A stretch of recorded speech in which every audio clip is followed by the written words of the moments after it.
wondered how the road to parenthood might look for one of the world's most glamorous couples. Picture this.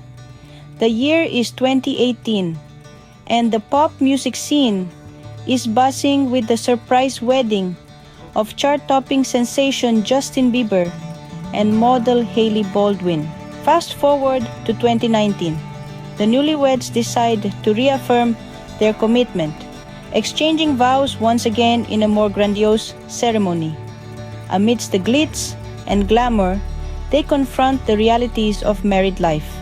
Justin, always candid, openly discusses the challenges they face, painting a picture of resilience and dedication. In the midst of this, they grapple with health issues, a struggle that only strengthens their bond. As they navigate these hurdles, their desire to start a family at a young age remains a constant. March of 2024 rolls around, and the couple celebrates Justin's 30th birthday.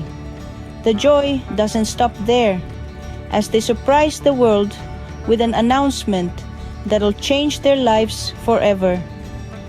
Hailey, now over 6 months pregnant, is expecting their first child. However, they quickly dispel rumors of twins, keeping the focus on their single bundle of joy. As they prepare to welcome their little one, the couple renews their vows yet again, this time in the beautiful landscapes of Hawaii. In conclusion, the journey to parenthood for Hailey and Justin Bieber has been as star-studded as their lives. Amidst the highs and lows, their love story continues to evolve, now enriched by the anticipation of their first child. As they embark on this new chapter, the world watches with bated breath, eager to see how these young parents will shape the future. So, stay tuned, because the Bieber family is just getting started.